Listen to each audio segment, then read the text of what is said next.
Good morning. This is Roman with Holistic Dog Training. And again, today we have coffee with behaviorists. And today, my special guest is Simone Mueller.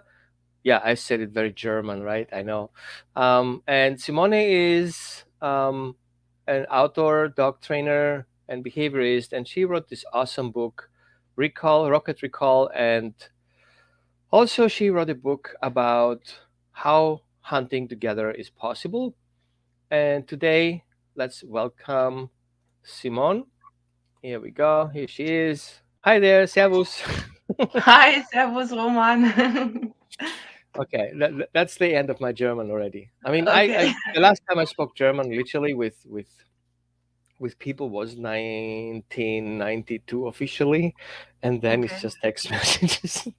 It just doesn't come out right. It sounds so English or Germanish or Greeklish, whatever you want to call it. Yeah, So, but I think it um, comes out quite naturally. When you greeted me, I think like it was without an accent, so it was good. classical conditioning, I guess. Yeah. So, first of all, I'm super excited to have you here on the show and Thank you actually to very meet much. you first time. We kind of chatted a little bit about stuff. I like your approach. You're a force free trainer, and I like your idea of how to create this relationship between the dog and the person. And I like also the fact that you're not putting yourself on front. You says, "Hey, I'm not training your dog. Here's how you should do it. It's your relationship." And I know some people who says, "Oh, in order to manage and control prey drive, and it comes so negative, which is so natural to a dog, right? You have to be sexier than the squirrel." Mm. And I was like, I don't have to be sexier than the squirrel because I am who I am, and the squirrel is who he is. And once we kind of put our mind away from that aspect, then we come in.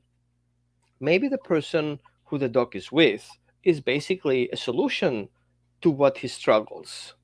And maybe as a teamwork, because dogs are social beings, dogs are not predators with the way we express it, or dogs are not pack animals. They're social beings, and they're smart enough, just like people, to team up in groups from 3 to 13 dogs, if you compare to free roaming dogs, for them to be more successful in what they do.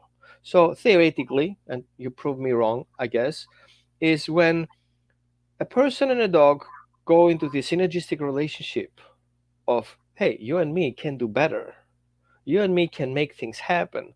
If that doesn't work for you, who cares? Let's do that instead. And redirect it more naturally from something we call it inappropriate, from a dog's perspective, is totally awesome, into something that is more better funneled or directed in a better, healthy direction. So tell me a little bit about your concept. What do you think about prey drive, and what is aggression, and what is the drive? Yeah, I think what you mentioned in the beginning is quite important that all over the world, people get told when dealing with a prey-driven dog that they should compete with the environment, that they should be more interesting than the environment. And to be honest, this is almost impossible because prey drive is one of the strongest innate needs that a dog has. And in order to make yourself more exciting, oh, it's almost impossible. It's so frustrating, because people, they don't have a chance. And yeah, maybe we can make it work to work together with the dog, to pair up as a team, as you said, and then do this thing together and experience this together. And as you mentioned as well, our dogs are so social that they say, okay, I will work together with my human. Maybe it's not as good as hunting a deer in the park alone, but the relationship with my human is so important for me that they simply, they do it. They go together with us and they hunt together with us. Right. Um, the first thing that I wondered, oh, I have this background noise in the background. Sorry, friends. Um, when I first saw your book on the internet, the first thing I saw, another trainer having a rocket recall. Like, let's rocket science here, right? Yeah. Um, and I think it was funny that I basically fell for it, and I saw this picture here, rocket recall, and I was like, Simone Miller, okay, like let's check it out. And then I saw all of a sudden, hey, wait a minute, A, for she's not pushing the dog. She's not punishing the dog for doing something wrong. She's coming totally positive. And then I dig her deeper, and I had Manny next to me. It's a dog that I'm working with who is a terrier, and we know, you know, terriers. Sometimes we spell check terrors, but you know, um, they're bred basically over the centuries. I'm saying thousands of years, but centuries, to go into hunting butchers, hunting animals, going to holes, getting things out of there. And I recognize there's so much triggers. We basically bred dogs to trigger. Yeah. Everything that moves gets my attention. Everything that is not normal or out of the ordinary, I'm getting hyper focused. So we have these different stages of mindsets. And some people call it aggression. My dog is aggressively going after squirrels. My dog is that. And we have this wrong picture of aggression. Um, I believe aggression is a tool to survive. If we go back to Conrad Lawrence, he was very clear. We need aggression. Aggression is what gets you in a parking lot. Aggression is what gets you to the better price. Aggression is what gets you your partner. Aggression is what gets you up in the morning going out there. So this internal need to fulfill something that triggers you, Mm. and sometimes it's kind of like something like ding, it gives you that, oh, you have to do that now, and you're like, oh my god, I need to do that absolutely now. Um, and then we have other issues which comes in with dysfunction, let's call it this way, where dogs have hard time managing these emotions that come up because they were pulled too early from the litter. There is no social and moral education. Dogs don't see the difference. Why not killing whatever moves? Well, I don't care if it's my mom, my dad, my brothers, my siblings, a baby, a child, a human, a dog, nothing. I'm going to kill it because we don't see the moral and ethical component of those drives. Everybody has a drive to get things done, but you know what? I'm not walking over dead people. Something holds me back. What is that that holds me back? And I feel one very strong component are beside the genetics, which is a very small amount, maybe like 25% if we do it kind of in numbers. Some scientists claims it's more than 25%, it's 40%, some even say 60. Nobody's really sure about that. What I observe though is, considering that I am a mammal, just like my dog is, I am an offspring of my parents with all this information that I get inherited, but I am a person, I'm an individual. And dogs are individuals too. And so we have me and my dog as individuals trying to make things happen. And we take in consideration all the good things and the negative things and try to make that work. So my negative skills are being covered by my dog's good skills, and my dog's bad skills are covered by me. So we see this cooperation here that actually helped us to survive for the last 50 or 100,000 years. I think we wouldn't be here who we are now if we didn't have dogs with prey drive and dogs who didn't have prey drive. And so my belief is, what I kind of gathered of information is, we have two basically dogs. Dogs who are herding dogs, try to keep things together and be together in one. And then we have dogs who like to go and get things. So it is a balanced exchange between need to leave to get and need to return to share, versus Okay. need to stay together and share without the need to leave and come back. What do you think about that? That's a good question. I've never thought about that actually. I think yeah, I think it's quite hard. You mentioned that it's hard for a lot of dogs to cope in our environment, and I think this has to do with expectations, because our dogs have been bred over centuries. As you mentioned, for example, your terrier was bred to go solo hunting in a barn and kill every rat that he comes across. And then suddenly, over the last 30 years, suddenly there is this social pressure on dogs not to kill and not to run away and stay with the human all the time, and maybe even go into a big city and behave like they have never done anything else. So these are things that our dogs they simply don't have it in them. And if then there adds on something like, for example, a lack of socialization, how can they know what we expect from them? So this is really, really difficult. And we often forget that they still are animals and they have those needs that dogs have, and those animal brains. They are not humans. They don't have such a big what is this part of the brain that is for logical thinking, so they simply don't have it like we do. And Not it so makes it evolved. yeah, not so big, not so evolved, and it makes it really difficult for them to cope in our very modern industrialized environment. Yeah. That's a good point. I think we struggle to recognize how dogs think. We think Yeah. dogs are these um, logic machines, like Fuji logic, Mm, to call it the technical term. And but in reality, dogs don't need logic. yeah. We need logic because we don't make sense of things. We don't understand things.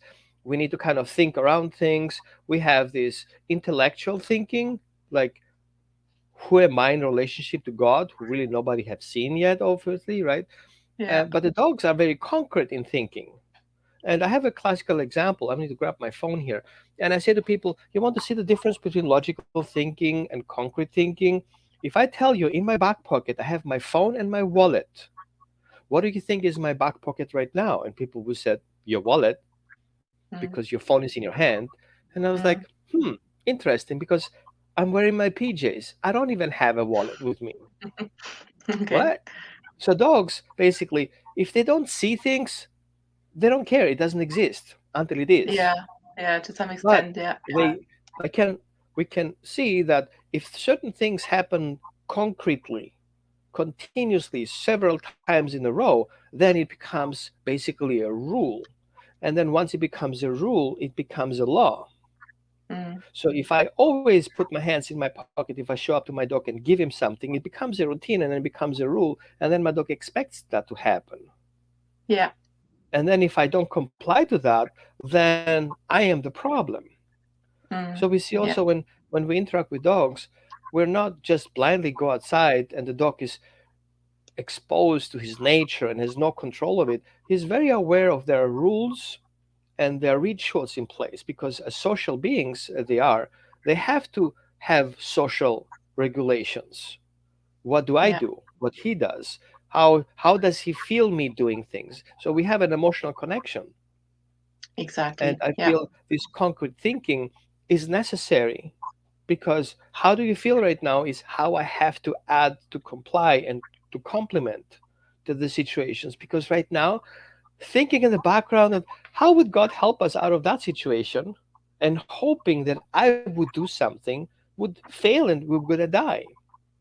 So if you don't do it in a certain amount of time, then somebody else has to do it. I feel Mm. capable of doing it, therefore I have to do it. I cannot do around it because if I don't do it and you haven't done it yet, now who's going to do it?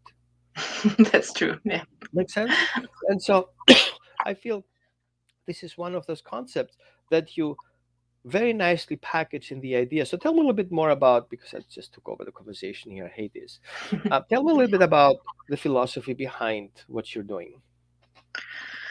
Yeah, the philosophy behind it came up in Germany about I think it was in 2006 that shock collars were banned in Germany, and then trainers simply had to come up with some other solutions because I mean, it's always good to come up with a solution if everything else doesn't work. yes, exactly. And in Germany, we have a lot of woods, and people love to go for walks with their dogs in woods. We have a very good country forest roads, very broad forest They're roads. all marked for you guys who don't know.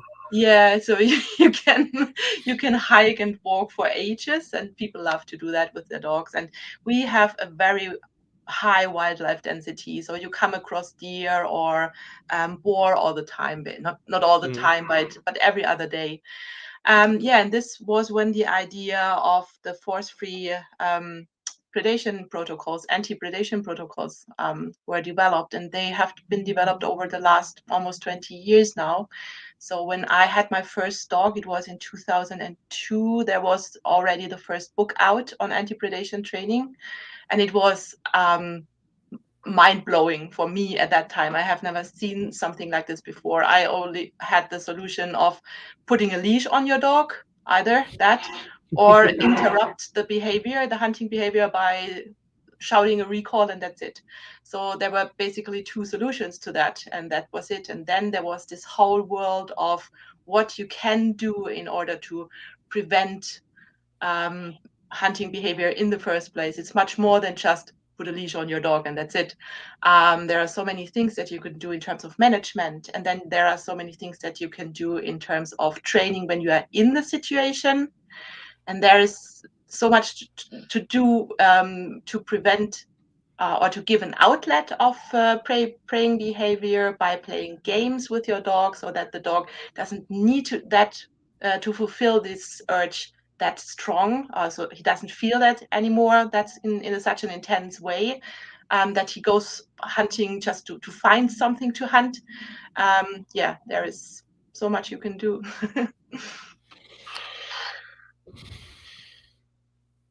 First of all, I have heard of many things, but predation training, I was like,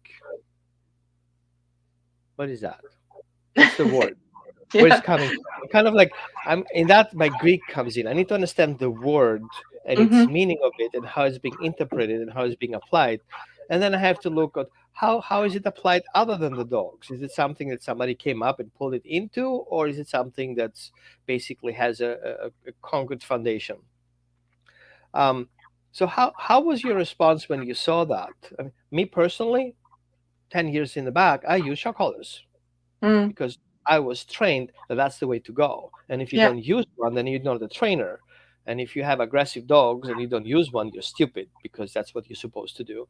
And it took me when I felt the first time that that direction is not the right direction and using aversive is not a good choice. I'm coming from a severe trauma past, and I wasn't aware of that until I became aware of it. And then memories came up and emotions came up, and I was like, I don't want to be one of those.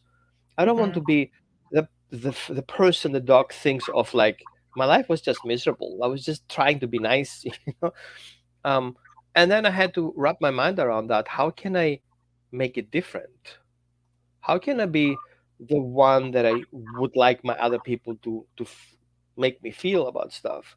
And so it was very complicated.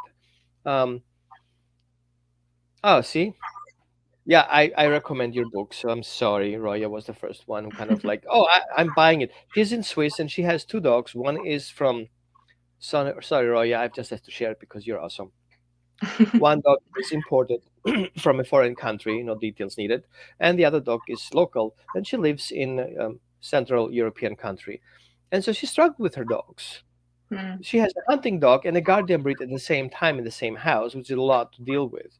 And so I suggested her book, and she was super excited about it. Um,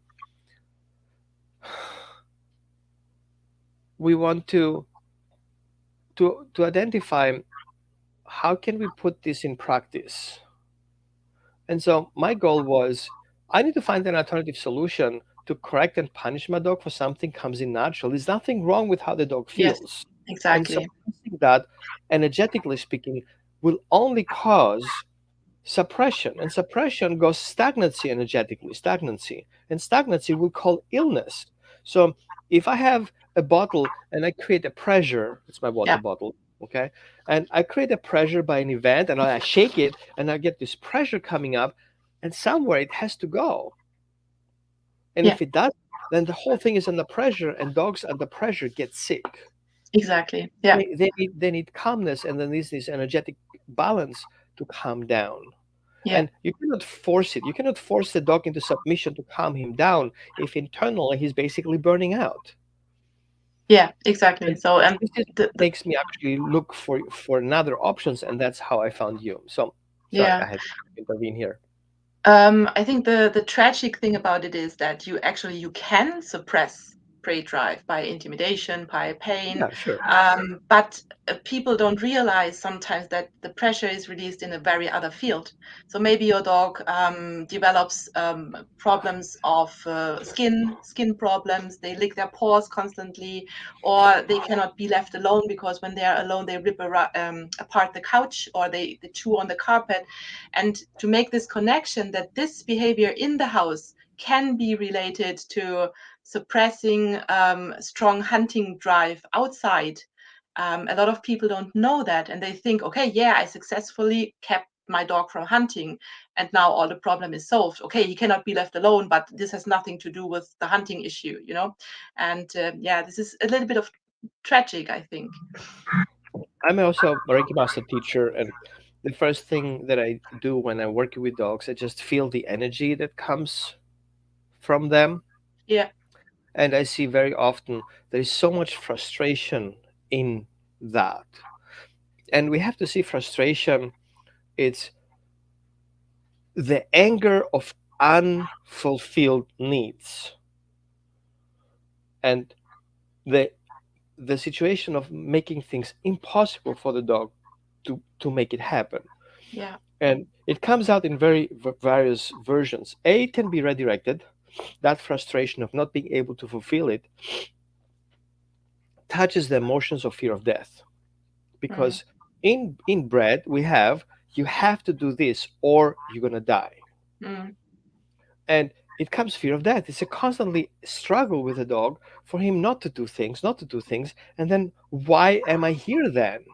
yeah, yeah, Okay, and I know depression is a thing with dogs, and we know PTSD is a thing with dog, and we see all this technique that we used in the past caused trauma because there is no outlet, yes, and exactly. dogs cannot change what's going to happen. So he's being constantly exposed to that fear and that correction and that intimidation, that punishment. The dog was like, no matter what I do, it sucks. Yeah, it's And always then wrong. we have Yeah, this feeling of helplessness, and that's the worst of everything. yeah, right. And so these applications of shock collars, prong collars, corrections, shaker cans, horns, whatever you call it, cause helplessness. Even if we don't see it, it's there and we can measure it, Yeah, because we can measure fear, we can measure pain, we can measure frustration. And emotional pain expresses itself in chemicals in the body. yeah. No, I will not tell you which chemicals. I make it on purpose to look for it. So, um, and I think we should make people aware of that, because I had no clue. If somebody told me, you can do this the other way, I was like, no freaking way. Mm, Like, I want a dog to stop right now, because I see people who are 70 years old, 60 years old, 80 years old. They want to take the dogs out for a walk, and their one hand is longer than the other. Why? Because the dog is gonna yank him over here, yank him over there. How would you want the dog to stop? But what you said previously was there are different stages of how to prepare these things. There is a pre stage, and then there is a warm up stage, and then you have then the situation where the dog is into that field. So we have under threshold, we have at threshold, and over threshold situations. So how do you deal with that? yeah, ideally, the dog shouldn't be over threshold, because when you're over threshold, training is not possible anymore. So when the dog is really already screaming, lunging, barking, then you simply grab the harness and get the dog out of the situation. So long lines are a great management tool as long as your dog is in training, or for some dogs forever. And yeah, but when there is in prey drive, dogs go over threshold pretty quickly. So you have to keep a good eye on body language. It's really essential that you know your dog's body language. And then there is this little moment. I always call it an amber state, when you have the red lights, the traffic lights. It's green, Hmm. it's amber, and then it's red. And the amber state is really short. And it's the same in dog training. So you are not in a green state anymore, but you're not yet in a red state. And this is the ideal point where you have for the anti-predation training, that your dog is still able to stand, but he's interested in what is going on. And then you can take parts of the predatory sequence that are safe for the dog to perform. Maybe we can have a look at this in a moment. And then you Yep. can use them and make them bigger, grow them through positive reinforcement so that your dog has an alternative to chasing straight away. He knows, okay, maybe I cannot chase, but I can stand and I can watch. And each state or each part of the predatory sequence is intrinsically reinforcing. This is the nice thing. So, Aya, you just showed it. So when a Hmm. dog starts, for example, when you take your dog for a walk and you come out of woodland into a field, and then your dog suddenly stops and he looks around. This is orientation. He is looking for something to hunt. So, or for something interesting in general. Maybe it's a rabbit somewhere, or it's another dog, or whatever. Some dogs have their noses up in the air and they do this air scenting where you see the nostrils twitch. This is orientation as well. Or the spaniels, for example, they love to have their nose down on the ground like that. This is orientation as well. And then the moment that the dog sees something that is actually interesting for him in terms of hunting, in terms of prey, he will go into a stalk. So he will watch this. And then he slowly starts to creep forward. And when he is close enough that he thinks, okay, now I have a real good chance of getting the other animal, he goes into the chase and comes the grab bite and the kill bite and possessing and parading with the prey animal. And then we come to dissection and consuming, eating. And if we have a look at the first three parts of the sequence, orientation, stalk, and creep, this is safe for our dogs. Nobody is in danger if we let them do that in a safe way. So we have a leash on the dog, and then we ask them, okay, you cannot chase, but you can stand and stalk, for example. And yeah, our dogs like it. So it's self intrinsically enforcing for them. So we have those dogs that stand and stare forever, and you just let them stand and stare as long as they want to. And then there comes this moment, this magic moment. It's really a magic moment where your dog turns around to you. And this is always like an energy. This is gives me goosebumps when I even talk about this, because there you feel this connection with your dog, and then you say, "Wow, was this it? Would you like to go on and stalk a little longer?" And some dogs say, "Yeah, I want to turn back around and stalk longer." And other dogs say, "No, I'm done," and then you can just walk on. It sounds like magic, but it's not magic. It's just so it was okay. They had enough. Um, so this is really important that you get this moment where they are not over threshold yet, but interested. And here you can Right, work. right. Yeah. Um, Let me show you as a picture here. I have to find it first. Yeah. I lost myself here somewhere. Where am I? Over here. So we can better understand the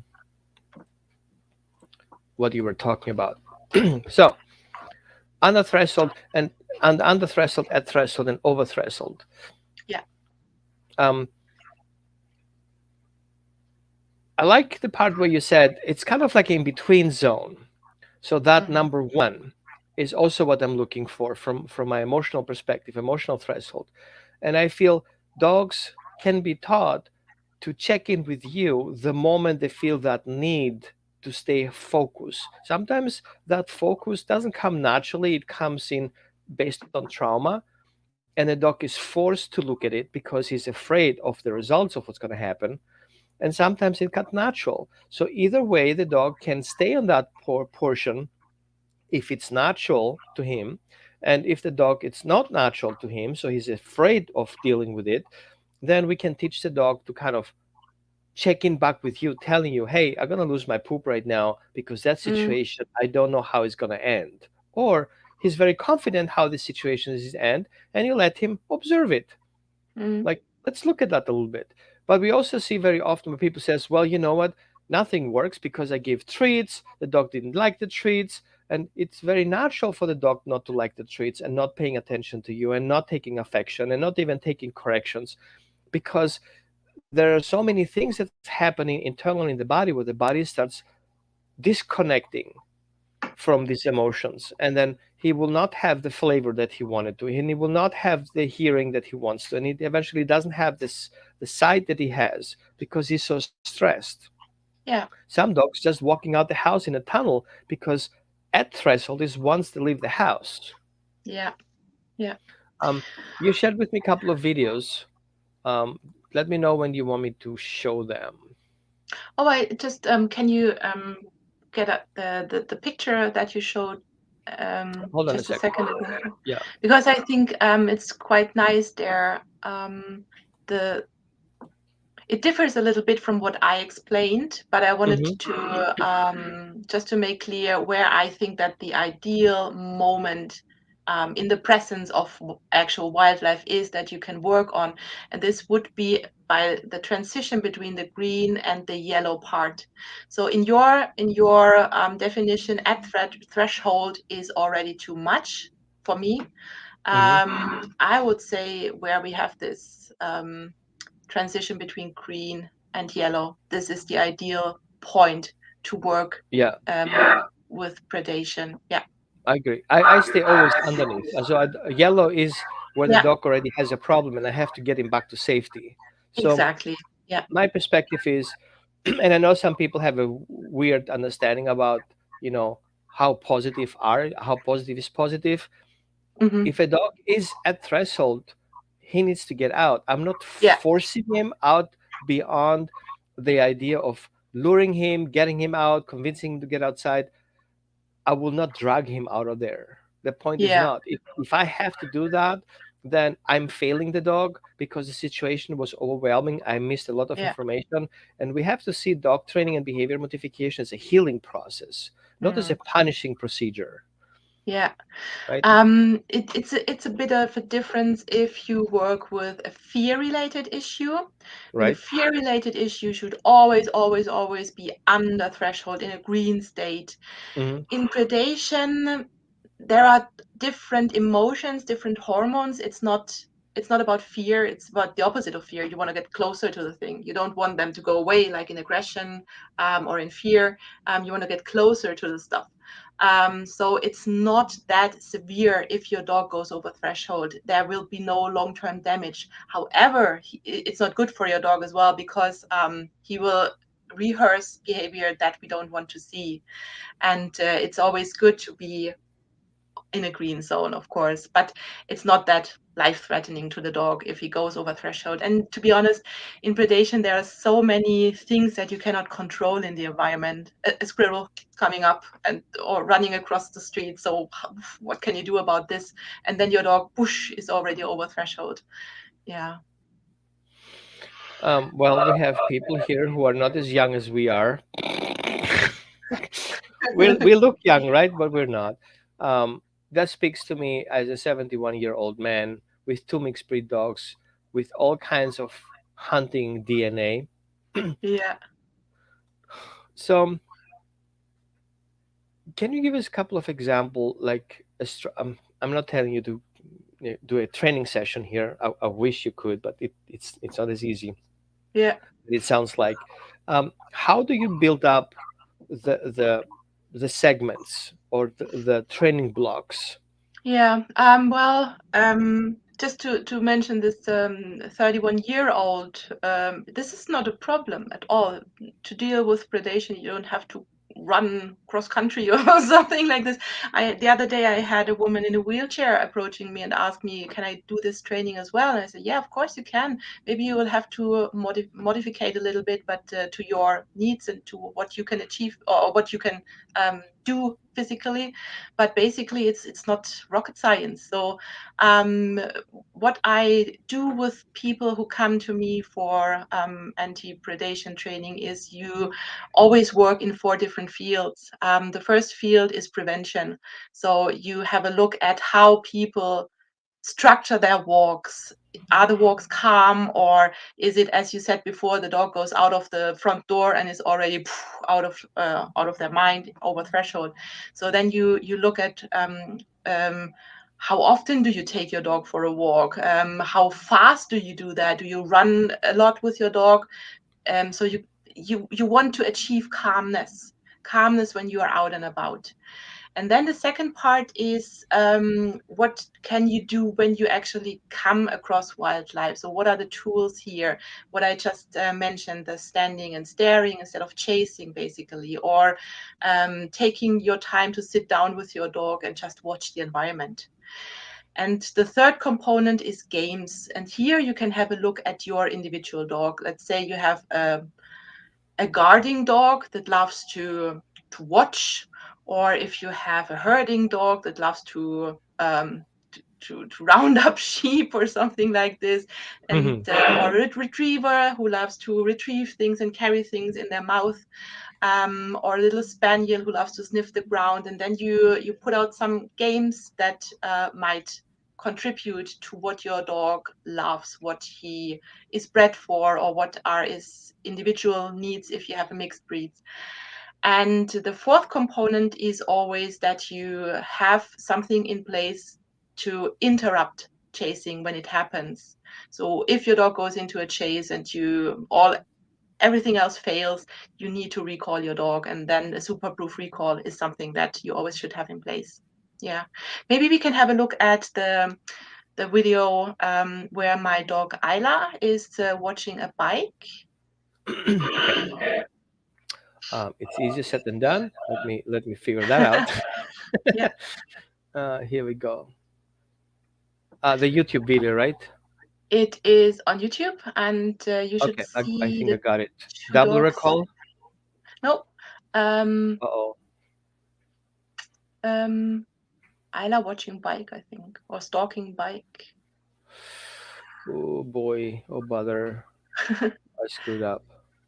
No Um, worries. do you have it handy so you can pull it up if you want, Um, or send me the link in the conversation and I can pull it up. yes. Conversation would be somewhere. Where is it? Private chat here, and I can pull it up from there. Yeah, I think my internet is super slow, but Oh yeah, that's us. yeah, it's because I'm online on the. Oh, I think I found it. Okay, hold on a second. Oh, you have it? Okay, cool. Yeah, So I don't know maybe, which one it is. I'm gonna basically open up all of them. yeah, Uh, Balawan maybe of I can. signal. Okay, hold on a second. That's not. Then the next one would be. Um, Sorry guys, that's life. No Lawa worries. spiel.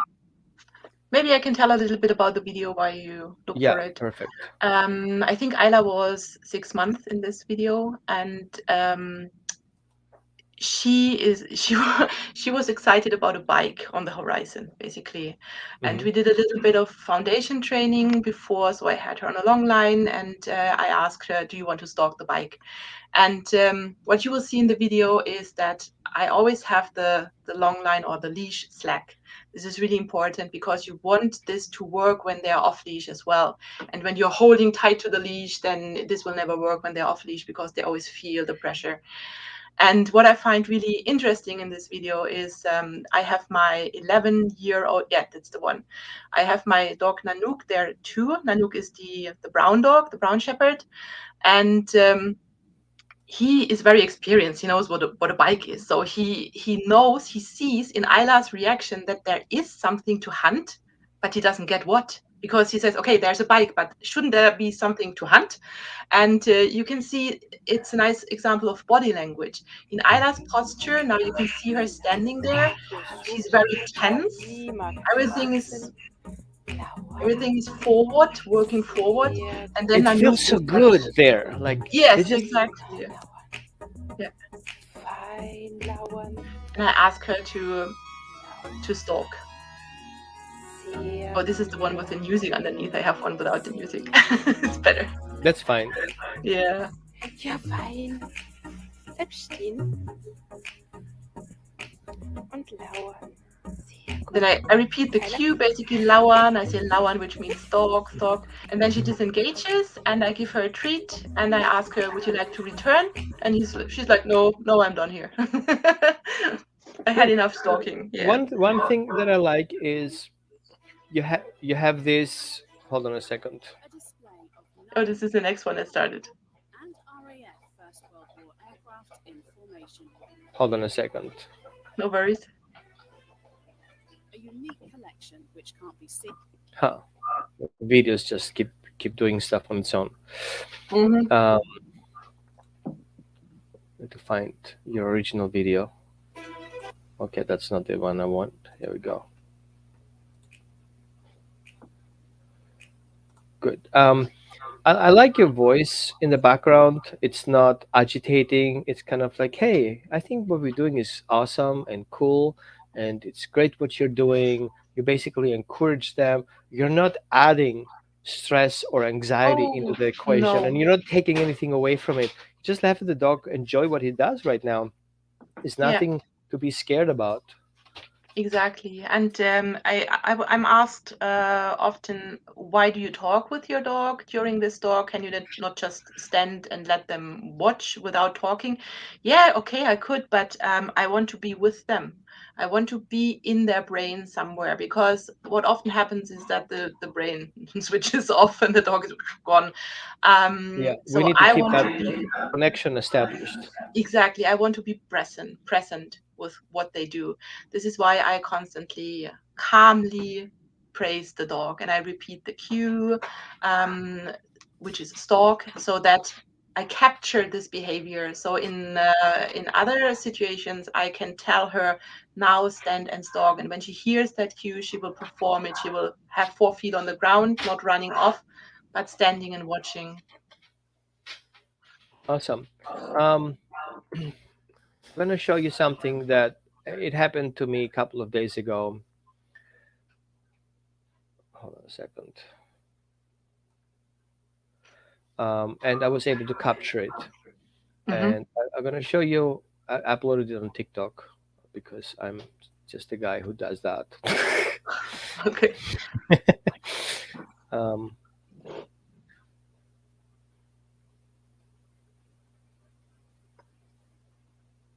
yeah, I think I have this here. Hold on, I have to stop it from happening. Okay. Because we see the different. I mean, your dogs are prey, are herding dogs. It's the hunt like herding dogs, and they're easy, right? And what about a terrier? Would that work with a terrier? And so I Yeah. have a good example because I was able to capture it. So let me share the Okay. screen with you guys. I Yeah. think I showed you that video. Yeah. Um, yes, I'm proud of it, and I'm showing off. Okay. Yeah. And yes, for you guys who wonder, yes, I use a retractable leash.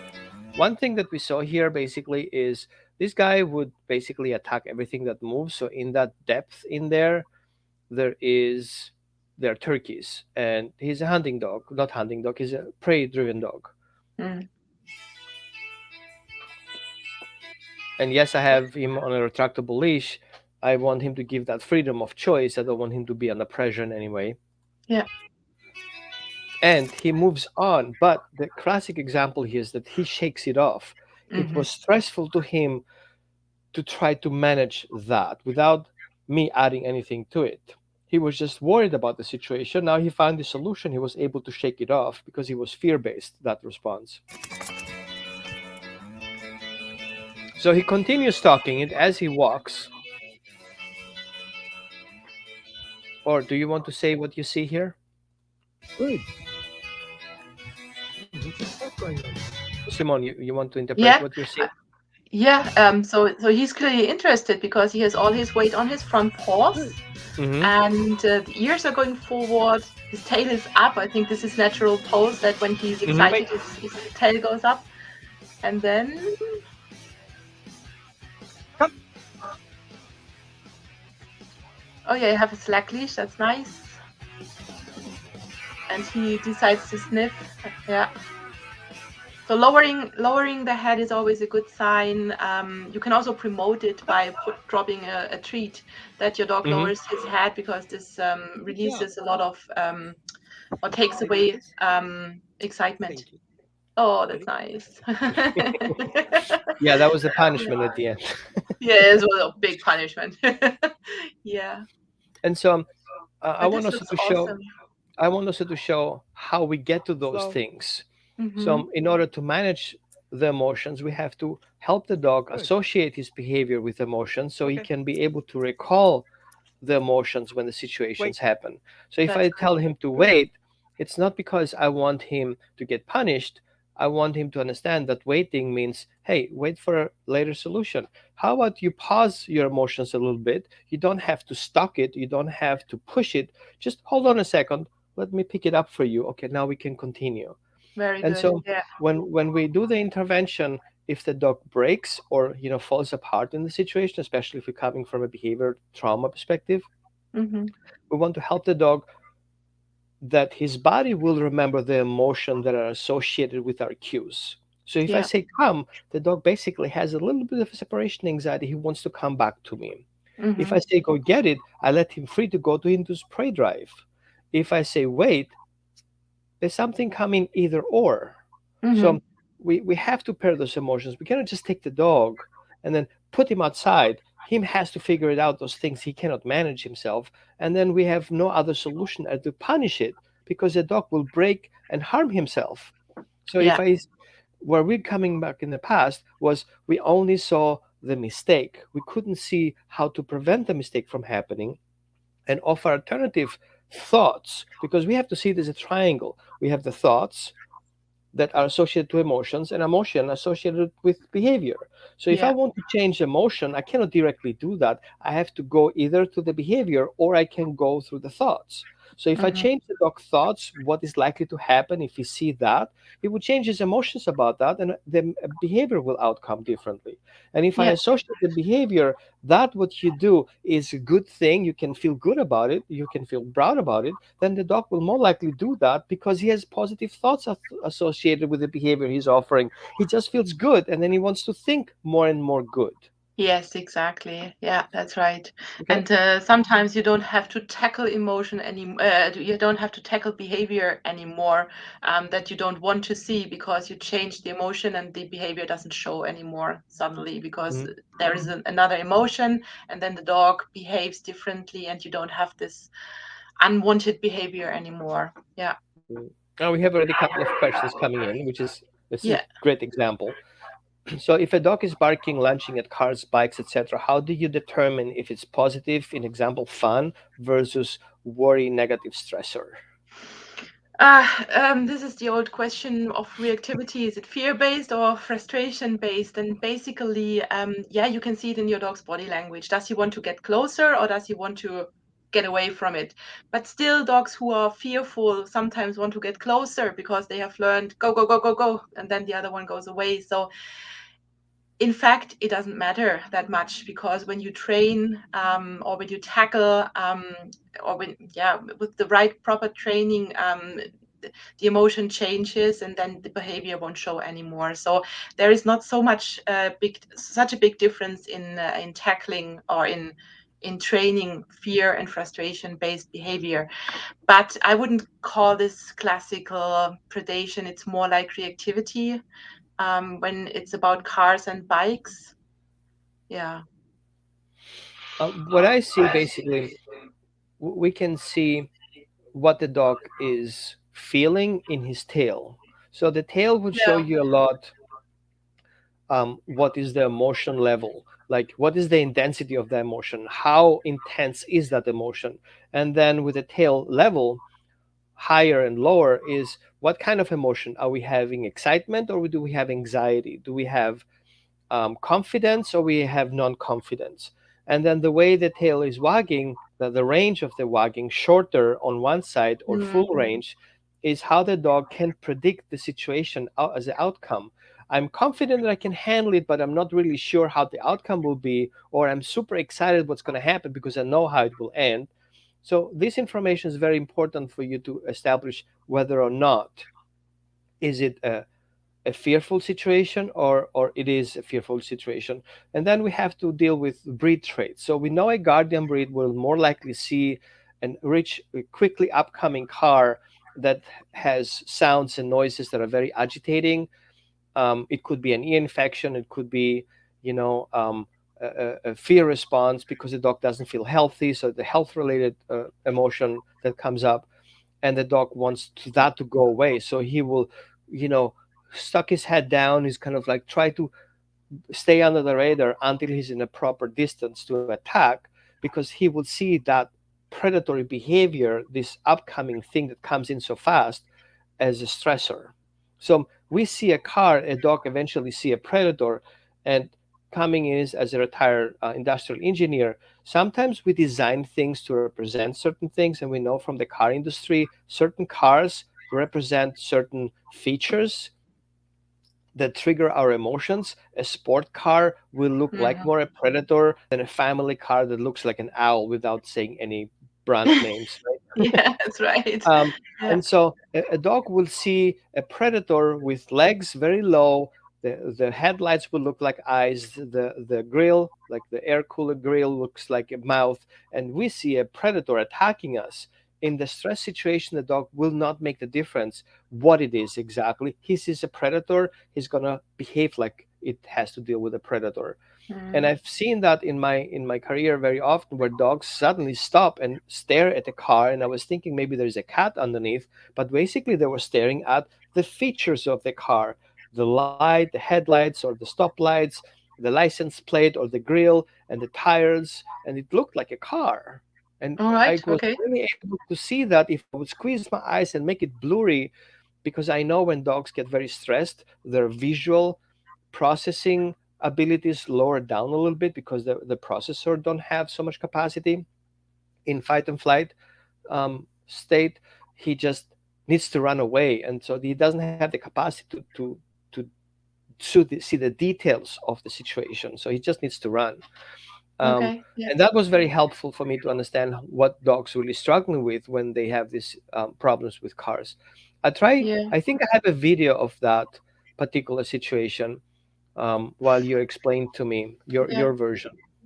Well, I think in bikes it's often the movement of the wheels that trigger the Yeah. the hunting behavior. Yeah. In cars, I can't say.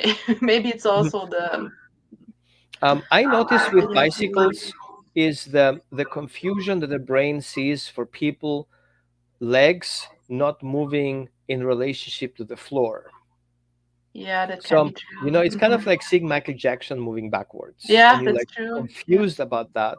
Yeah. And skateboards, I was lucky to video record in slow motion a skateboard, because I wanted to observe how the dog attacks Yeah. the skateboard, and I heard the sound, and it sounds like growling. I was like, wow, who's growling there? But Yeah. it was the rolling of the wheels on the asphalt causing this growling Yeah. sound. Yeah. And And then I that's think my explanation. most of the time when I have dogs in training that hunt bikes, it's not so much hunting behavior, it's more like a go away reactivity, because Hmm. the Hmm. car approaches very fast and in a very direct line towards the dog, and this is very impolite for a dog. Dogs, when they greet each other, they always go in curves and they rather slow down and they don't go directly, and Right. then the the car goes away, or the bike goes away again. So they think their reaction, their biking or barking or jumping forward causes the bike to go away again. So first we have this very impolite, straightforward approach, and then the dog reacts and boop boop boop barks, and then the bike goes away. So he says, "Oh wow, I was successful." And then something, yeah, they practice this kind of behavior, and then we have a nice reactivity towards bikes in the end. Yeah, but it's not so much hunting, it's more fear, or even a little bit of rage. Yeah. Yeah. Yeah. Yeah. Um, Now, does anybody have any other questions? Oh, sure, of course.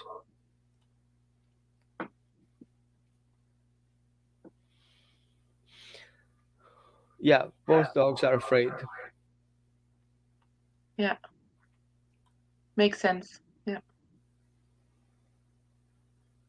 Yeah, I was Yeah. surprised too. Neither I was, have I. yeah, I have never thought that's about why we're this. sitting around having coffee, because I was like, oh yeah, I didn't think about that. Yes. Um, okay.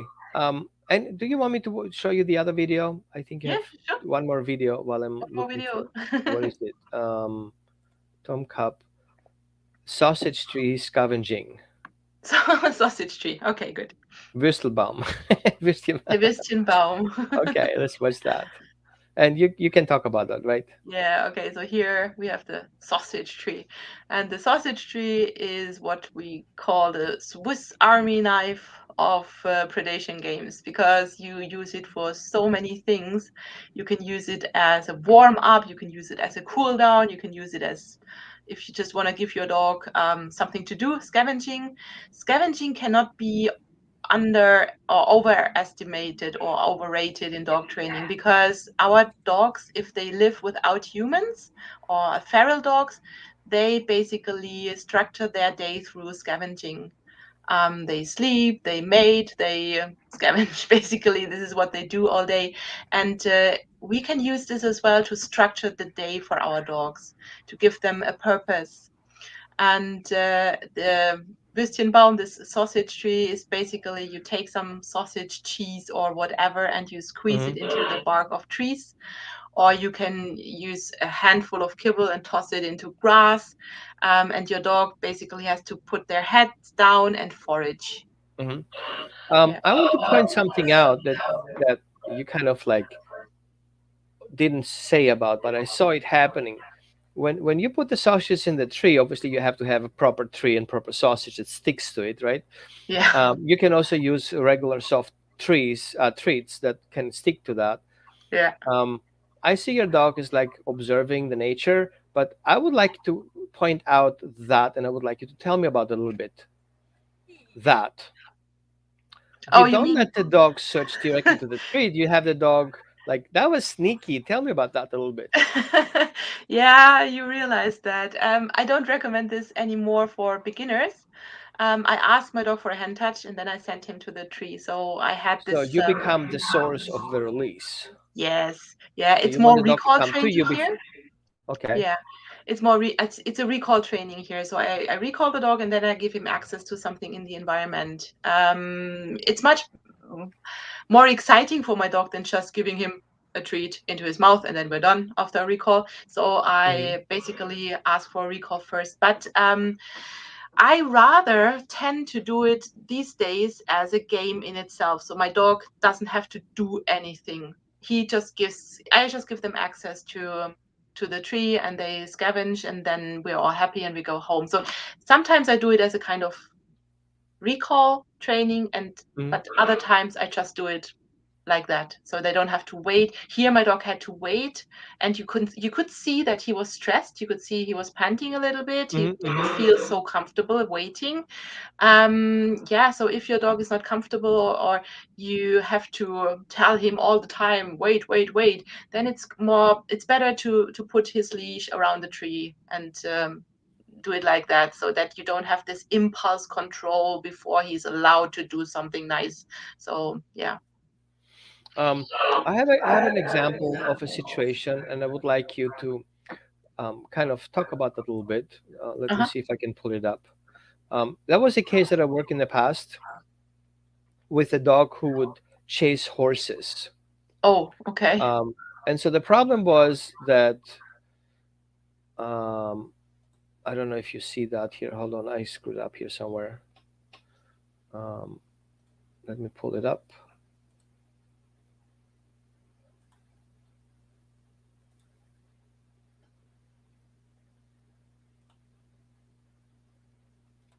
Yeah, this one here. Okay, so this little fella attacks horses. So you're gonna see a little bit a preparation for that. I just met the dog like 20 minutes ago. We just went through the history of the behavior, and then we start once we did the pre training, like getting the dog's attention and creating a secure attachment relationship that I always start beginning with. Hmm. In following, I'm start pairing emotions with behavior. So right now I'm marking the behavior and then I start naming the behavior and he gets Hmm. through that come I will turn into let's go. Okay, Hmm. come, let's go, good, come, let's go. And there is a little timing difference. First I see the dog moving and then I name it. It sounds like it I do it at the same time, but I'm very close um, to observe the movement and then or the intentions behind the movement, and then I give the marker of mark the behavior. Gets him the treat. Let's go means you're behind me. We're going in the same direction, same speed, doing the same. Okay, good. Now basically what I do is I start creating prey drive. When I say let's go, you need to follow me. If I have the leash, I'm not relying on the leash. I'm relying to the job description, which means follow me. When I say let's go, the leash is loose or not at all, and you have to do whatever I do. Just follow me. Let's go.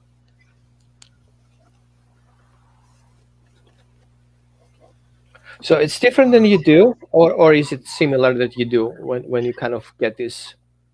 What do you mean? What is similar or different? Which When you have the dog follow you, yeah.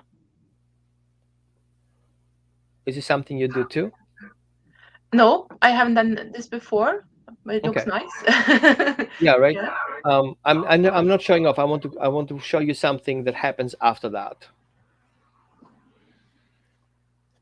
So now that we have the bond and the association and we do things together, we kind of create kind of a game. Yeah. I start teaching those individual tasks. Now we are okay, but then we have let's go. Frustration kicking in. Okay. Yeah. So the dog didn't happen what he expected to happen. Sit. Let's go. And he hoped that he get a treat, and now I broke it. I didn't get the treat. I walked away from it, and he'd get frustrated about it. Yeah. It's like, hey, you didn't do what I asked you to do. Wait. So dogs have expectations in our training, so we have to pay attention that you cannot always fulfill the expectations. In nature, expectations always change. Yeah. So the dog has to learn to not get frustrated if a change comes in, if a dog has hard time in transitioning from one event to another. Yeah, that's true. Okay. I don't need sit. I can ask sit after the wait. Wait is kind of like hold your breath, don't do anything. So here is where the story starts. Now on the other side of the fence, about let's call it in meters, like 100 meters, 120 meters, the horse shows up. Until something else comes. There. Look. Up he goes.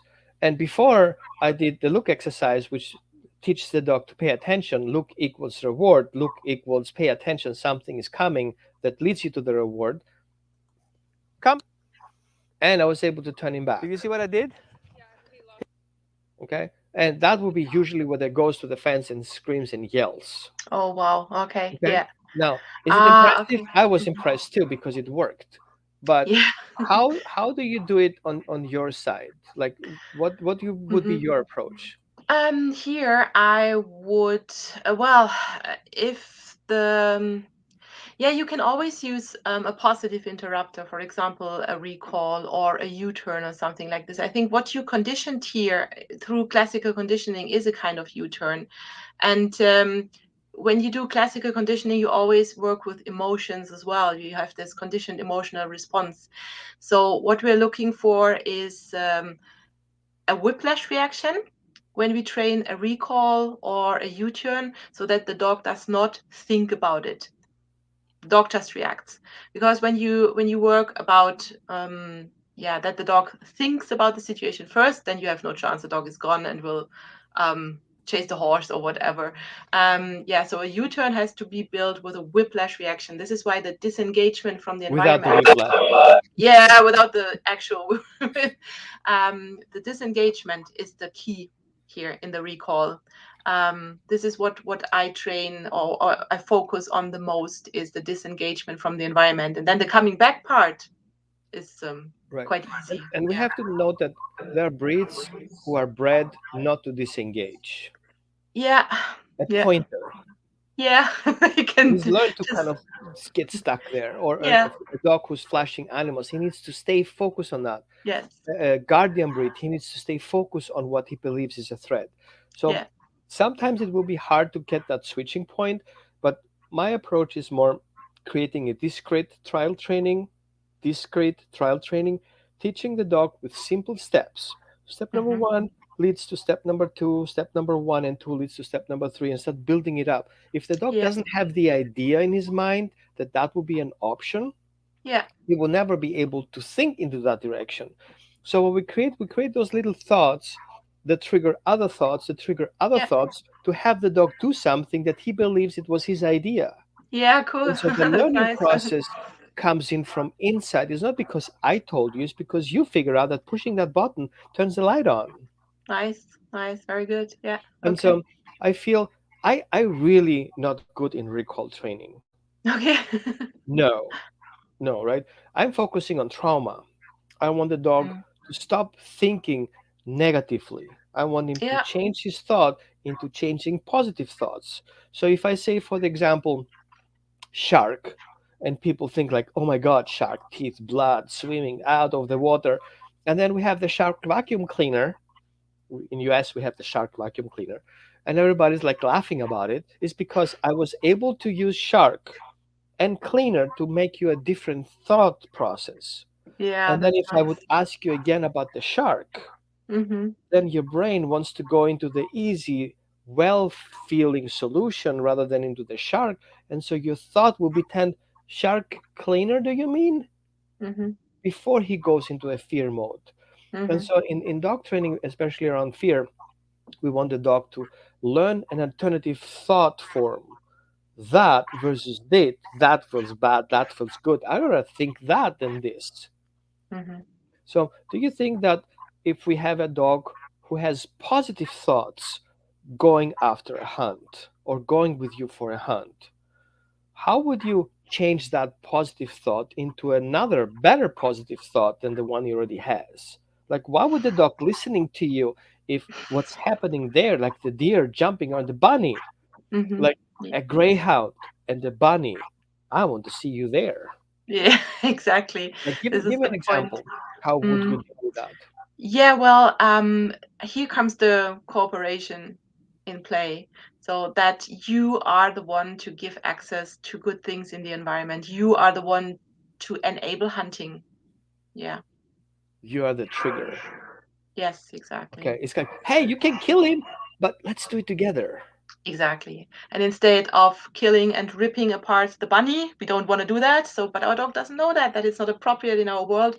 So what we can do is we can call him away from Have the fun with bunny. the bunny. Yeah, exactly. And instead of yeah, just giving the delivery of the boring cookie into the mouth, we can give them maybe a paper bag stuffed with treats, and then we have this as a kind of super reward in our pocket. And the moment there is this bunny in reality, then we recall and then we toss the paper bag, and then the dog can run after the paper bag and they can rip apart the paper bag and do all the things that he wants to do with the bunny with the paper bag. So this is something that is really important, that you always have in mind what would the dog like to do now, and that you somehow take the reward and deliver it in a way that the dog can do this in a safe way. Um, Yeah. I think you use something very important, motivation, Yeah. and I think that comes in here with that question. Hi, Roman horses. I don't see who that is. Anyway, just this morning, my dog ran to the horses. She doesn't enter, but I'm afraid she will eventually. When I call her, she's completely immune to me. She has excellent recall when she has eyes on me, but struggle to get her attention. I use our look and let's go commands, but she would not respond. Yeah. The Let dog me is answer. already over Yeah, he's threshold in already this over threshold. situation. So I Yeah. I think I have a video for that that Mm-hmm. I had the other day. And if I remember right, it was in Arizona, and we had exactly the same thing again. It was a German Shepherd who every day in the morning, it was kind of like the thing. They would go outside, and the dog would just run ahead and attack the horses. Okay. It's a kind of And ritual. It's yeah, it ritualized. was the ritual. And Mm-hmm. so my goal was to prove them that the dog is actually doing what they always do, the ritual. Yeah. Let me find it somehow. Great, it's one of those moments, but it doesn't show up when you need it.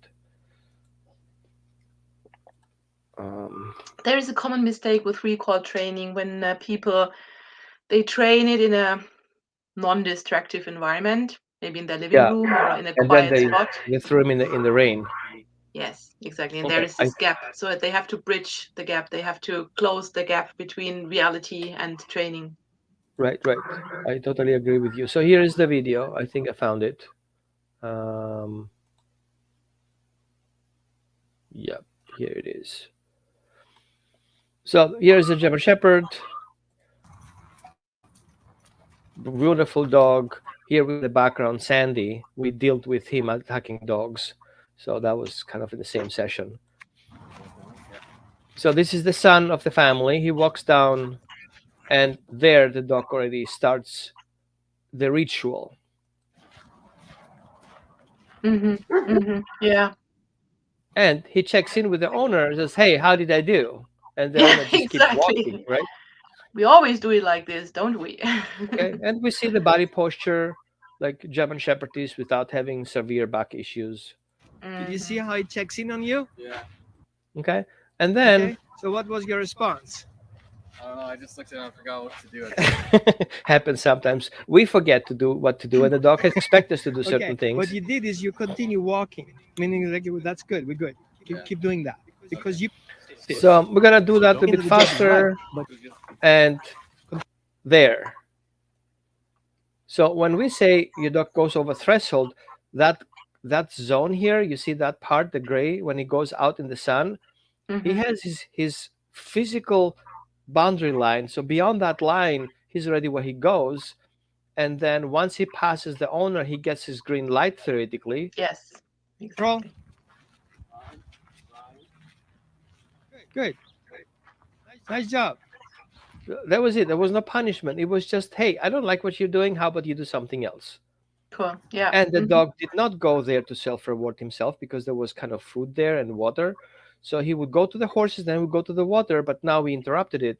And so that was a solution, like in a minute. Hmm. We always have to see the motivation, what the dog is motivated by. Yeah, So the dog exactly. wasn't motivated by the horses, he was motivated by the dog's the ritual with his owner because that's Yes. what he did. In the beginning was maybe an accident, him going to the horses, being surprised of the horses, and then it becomes kind of a pattern. Yeah. Very. And I Yeah. feel Exactly. right. And Yeah. so answering that question here, am I on the right question? Yeah. Um, I think the ritual starts when you guys leave the house and you guys go to the horses. That has to change. Create a new ritual. What else do we have here? Um,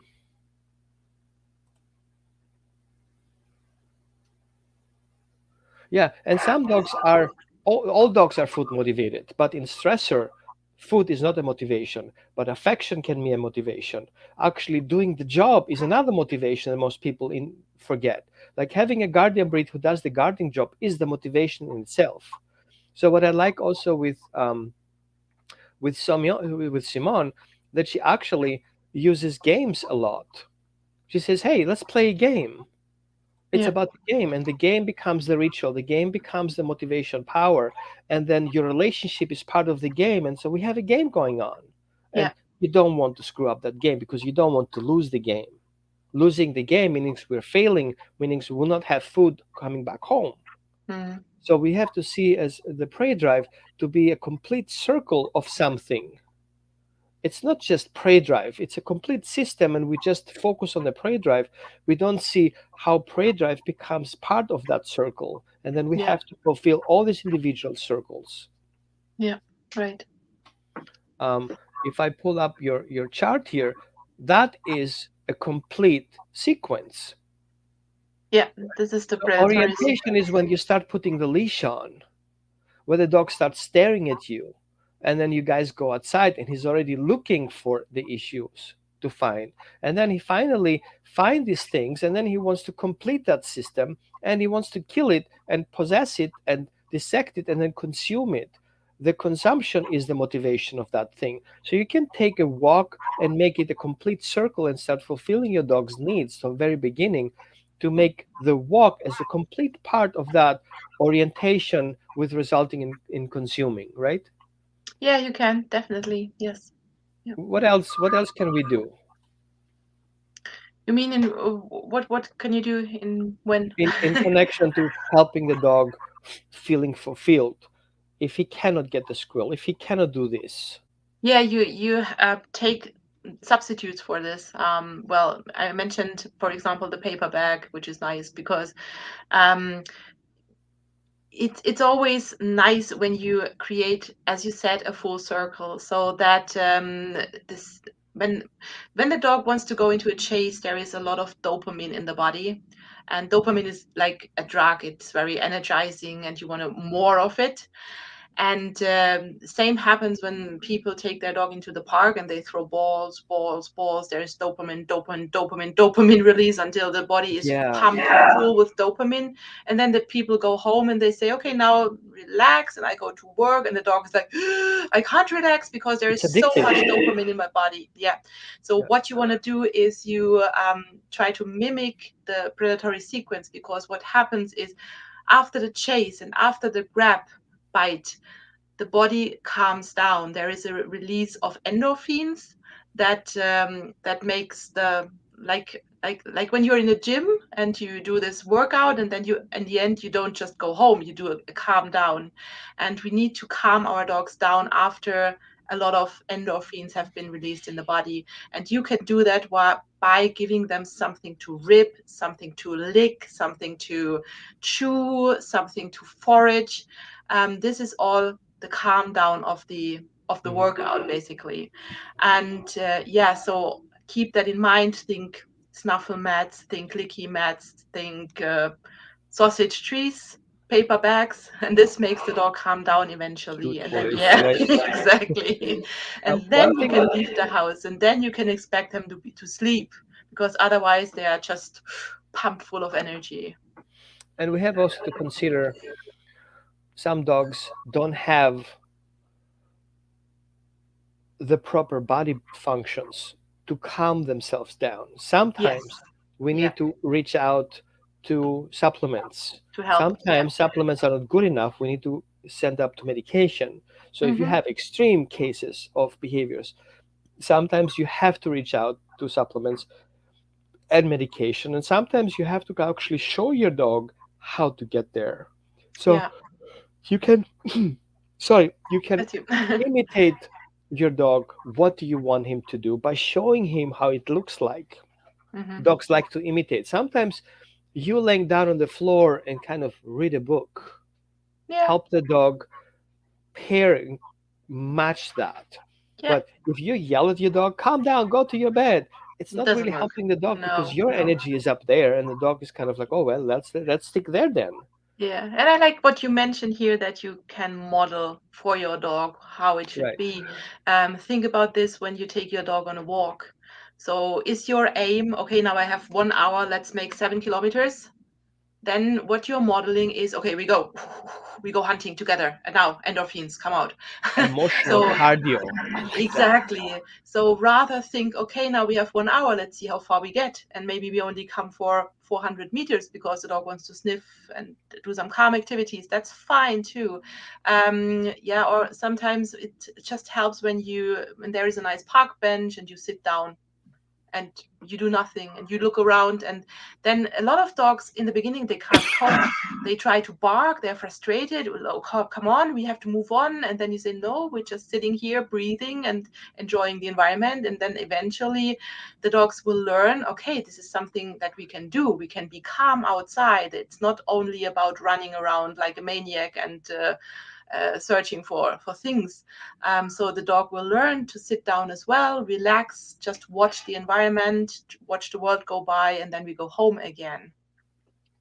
And we have to be careful how we instigate some behaviors. Yeah. Our, oh, let's go for a walk, and the dog is like, oh, goes Yeah. crazy already. I was like, Right. oh, you want to go to the car? You want to go to the car? And the dog's going nuts. And by the end of the day, the dog is a psycho. Yes. And Yeah. I feel we should basically start recording ourselves. Like, take your phone, set it up on selfie mode, record it, and then observe your gestures, how they trigger your dog's gestures. See how Exactly. you exaggerate the situation. You bring the dog into this excessive prey drive. The only way he can do is by not listening to you, basically shutting down. He's so Yeah. much in survival mode that Yeah. he will not be able to function anymore. Yeah. He You're right. literally walks out the door in a tunnel. The only thing he has is try to release that emotion into something. Yeah. and there is no way you call him back. So we sometimes put ourselves into this position of failing because we're not paying attention how we create the event. The dog wouldn't be there if we wouldn't create it. Sure. Sure. Yeah. Uh, wow, we talked. I learned a lot. Me too. I learned a lot. Great questions, by the way, guys. Um, if I get on the floor, uh, yeah. Always what we suggest here. Always take it with a grain of salt. We don't know each individual person and each individual dog. And of course, if you have two dogs, the situation changes. I always suggest work with one dog at a time. Don't Yeah. put yourself into a failure. Start with the easy dog for you to get comfortable with the gestures and the ideas and how to kind of put things into prospect and how to um, make your body remember what your thoughts are thinking. Sometimes we are discoordinations, what our thoughts are, what our hands are doing. And I say some people like, what are you doing with your hand? Nothing. Like you just Mm, did it again. Oh, did I? We're not yeah. aware of things. So every time the dog does a mistake, we pet the dog. Like, what are you doing right there? Yeah. What? I didn't do anything. And then I show the video. I was like, oh, I didn't notice that I'm doing that. So sometimes Exactly.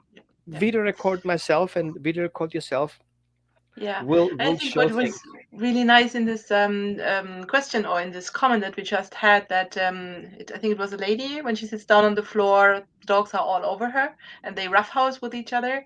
And I just did a training with Family Pause parent education, and they are doing awesome work. And they say, well, our dogs they have a habit with us sitting down on the floor, and then we roughhouse, and then we tug and stuff like that. And suddenly, when you have children and you have a baby, the dog is not supposed to do that anymore. So when you sit down on the floor, everything has to be calm. And then the dog attacks the baby because he He thinks, wants to okay, it's play. playtime. And then the parents freak out because they think, what is this about? Yeah, well, this is how you taught him all the years before. So it's all about creating habits and creating, yeah, reflecting on yourself. What habits and what rituals do you have with your dog, and how might this affect your relationship, and how does this affect life when something changes, for example a new family member arrives or something like that. So this This is just so came into my true. Yeah. mind. People Yeah. forget. Like we like, oh, we'll figure it out. Right now we have other priorities, and then the dog is there, the child is there, and then the child moves, Yeah. and all of a sudden you have a disaster, Yes, right? exactly. People don't see that coming because they don't listen. Like many, Yeah. and you don't listen because it's not in your radar, and once it's in your radar, it's too late. So Yeah. a child is a baby that comes into the world. It's something the dogs gets very curious about. Mm. It makes a sound, it's yours, you're carrying it around, you move it in places. He wants what you have. Yeah, Like, he's curious. remember Or last time you had those treats in your hands and you hold them very tight and like, do you want what I have in my hands? Of mm, course, the dog will think the same way with you having the baby, and then he wants what you have. And then why don't you give exactly. it to me? You Yeah. always give things to me when you come home, right? Yes. And I Yeah. never. And then we have the other issues that come up that we start being negative to the dog. No, leave it, drop it. Suddenly everything is forbidden. And the dog Exactly. is Yeah. like, you know what? I hate that thing that you have in your hands. Because of that, we have a problem here. Let's get rid mm, of it. yeah. Right. Okay, that's a good How do we question, introduce her to the Christmas tree? right? So Um, don't use the tree. Don't stick them on the tree. you can Don't. make a sausage tree out of your Christmas tree, then you have enrichment in your living room. Just Exactly. And kidding. then put the trees all the way to the top so the dog has more fun with the Christmas tree. Uh, I um, would think, but what would you suggest? I mean, everybody has, a Christmas tree lately in the house, even for people who do not really have a religious Christmas, but it's just what thing. yeah, What but would you suggest? Good question though. well, to be honest, I never had a dog that had problems or issues with a Christmas tree. Did you hear of a dog that had issues here? Yeah, Really? the first issue is peeing on the tree. Yeah, this is a problem, but it's That's a not serious that. issue. And Yeah, then we have everybody yelling at it. yeah, I see dogs who have hard time transitioning with having new things in the yeah. house. Like, Mhm. that thing shouldn't be here. Gonna pee on it, making sure it doesn't come back again. We see the pee is not territory. we see P is territorial, has nothing to do with dominance, but it's a fear-based situation. The Okay. dog sees that as invader in the safe space, and all of a sudden we need to pee on it, so we need to mark that that's ours, and that's already claimed. It's kind of like seeing a parked car on the side of the street having a yellow sticker of the police officer. I saw it. It's in my Okay. watch list. Okay. Um, One thing that I would recommend on Christmas tree would be definitely make sure everything that's on the Christmas tree is dog safe, Yes. like glass bowls. And I Oh know your yeah. grandmother's super awesome Christmas decoration in a dog that never had Christmas before. Don't even start. But what you can do though is start creating a game around the Christmas tree. Hmm. Prepare your dog for the Christmas tree to come by start dedicating that area. Now, one problem that I see very often is that usually people move the dog's bed away from that place because the Christmas tree's place goes instead. And Hmm. now the dog is pissed about the Christmas tree taking over his bed area. So that's sometimes confusing. The other thing that I see very often is that dogs have this new scent, they want to smell it. So how about we do a smelling session? Let the dog be part of the smelling. Let's smell the tree. Yeah. Okay, you smell the tree, here, get a tree from coming back to me. Smell the tree, get another treat from me. Smell the tree, come back to me. Smelling the tree is rewarding. And Hmm. then take the dog out for a walk, do a play date, I'll come back in again. Don't let the dog hyper focus on the tree. Yes. And go And back then and stay focus with your again. Yeah. dog. Yeah. Now, if your dog likes it's so small it goes under the tree, maybe you want to create kind of like a protected area in the beginning for the dog to get comfortable with it being there. And don't let your dog unsupervised around the tree, because likely it's going to happen he wants to pee on it, and then you get frustrated about it and you have to pull the vacuum cleaner outside that makes a lot of noise. The dog gets stressed about the vacuum cleaner and the dog is going taking out on the tree, and then he wants to pull the limbs off and take them outside to dig them back in the ground. So try to make that basically a fun party, a little bit in the beginning, going outside, coming back in again, and then over a little bit more exposure, a little bit more exposure, and then give the dog something to chew on near the tree that's more interesting than the tree itself. And of course, make sure you don't have too many dogs around that same chew toy in case your dogs have already reactivity to their treats. So work with one dog at a time, and then I think 3 or 4 days the dog was totally comfortable with that being there and not doing anything to himself. Hmm. And then we have the issue with the packaging.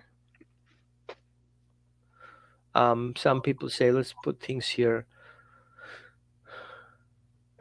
Anya. Hi, Hi, Anya. Yeah, Anya. she's German. You may know each Yes, she other. is. Yeah, and of course, if you buy Christmas stuff, of course you don't have open fire on the Christmas tree for different reasons. And if you have any devices that are plugged in, making sure you have a surge protection, because dogs like to chew on plastic. They're gonna see a cable hanging out, they're gonna chew on it, and Hmm. those are actually high voltage, so you don't want to um, chew on them. Yeah, Even you can though also, LED lights are high voltage, they're just yeah, different. you can put a baby gate around your Christmas tree. It doesn't look that nice anymore after that, but yeah, it's maybe safer than just having it open. Yeah, I think that's a good idea, putting pea pods around the tree. Mm. The pea pod can be red, looks like a Christmas decoration, right? Kind of thing. Don't have little things on the floor like Christmas cribs with some little animals that's kind of Oh looking no. nice. Have Yeah. elevated, and something you guys don't know, you can hang a Christmas tree upside down. They're upside down trees. So basically, instead of having the Christmas tree like this, you put them upside down. I didn't know about that. I was like, wow, that's actually super cool. You hang the tree upside down and you have all the decoration. And I know you guys are very classical in Germany and Austria, like I am. I want the Christmas tree to be upright. But you know what? Sometimes you have to accommodate to your dog. Not with a Christmas tree upside down. Yeah, right. It's kind of a bad thing. But you can put it on a table, Yeah, you can. right? It Okay, looks like a okay. Christmas tree. Okay, Yeah, that's good. Okay, we agree on the table thing. that's something I can do. Simone, I so appreciate you being here. And I think we had you guys had fun here talking about stuff. We talked a lot of stuff. We captured a lot of things. Did you guys learn anything, or did we just talk here for nothing? Nobody comments. I guess we did that didn't learn anything from us today. I was like, mm. Or maybe they're just typing like crazy. That could be an option, right? So tell me a little bit about your book again, because I think people should know. You can go to Amazon. I put the Yeah, link in the comments. yeah. So Which book the would you think we should start? I think you should start with Hunting Together because this gives an overview over anti-predation training, force-free anti-predation training. There is all in it that you need to start straight away.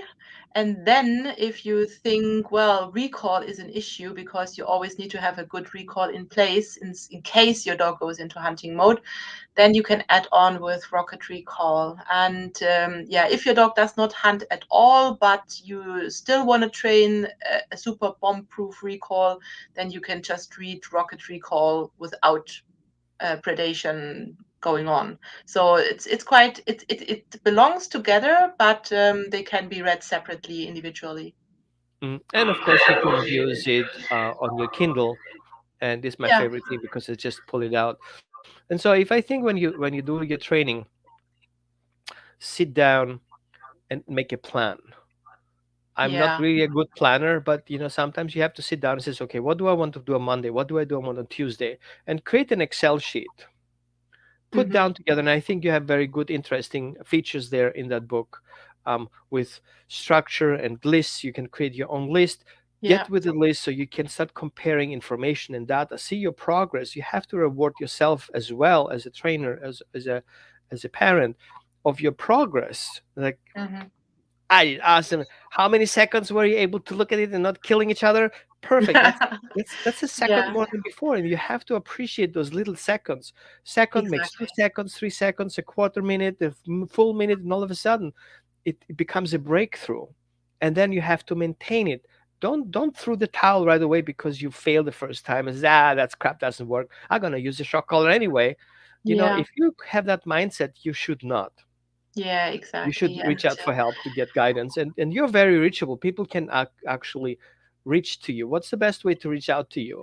I mean, um, your website is in working area. it's It's still being in worked right now. working under construction. Yeah. So Facebook is always good. The Facebook Messenger or Instagram also.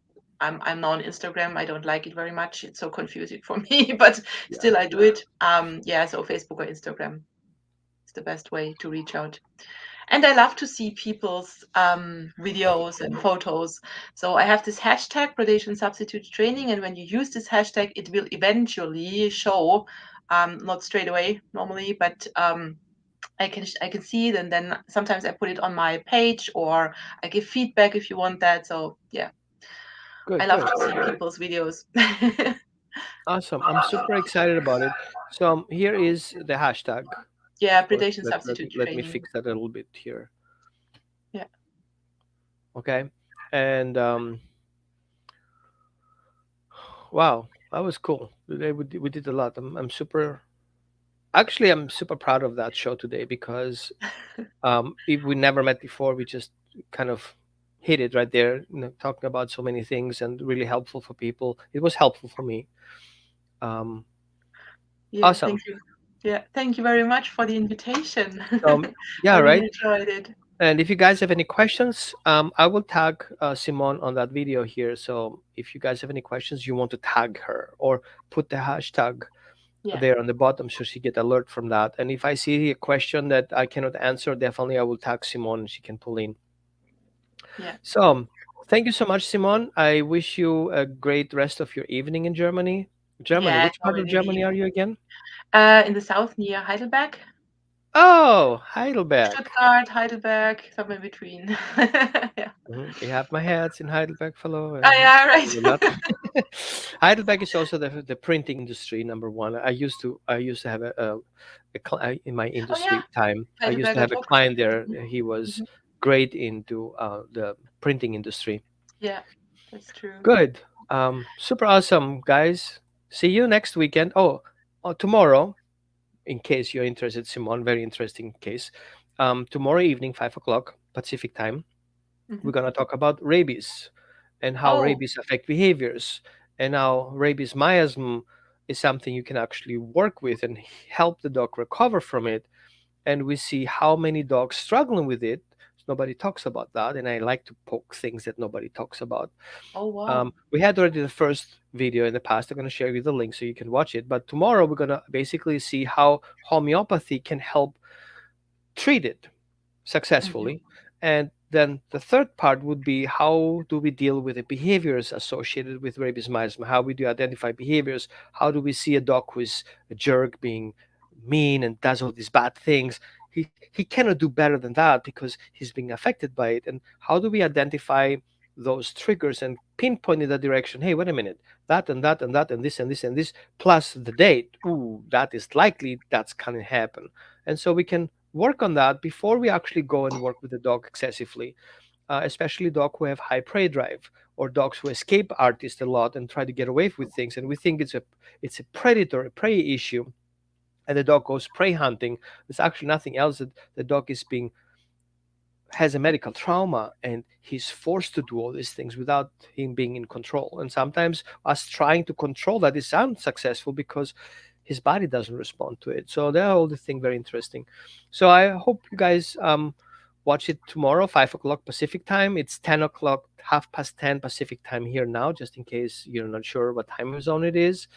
Or you follow my Facebook page and YouTube, and you get the notification anyway for that. So we should be good to go. So thank you, Simon, again. Thank you, Super Roman. excited to have you here today, and hope to see you soon for another book. Oh, Come okay. on. Okay. Good.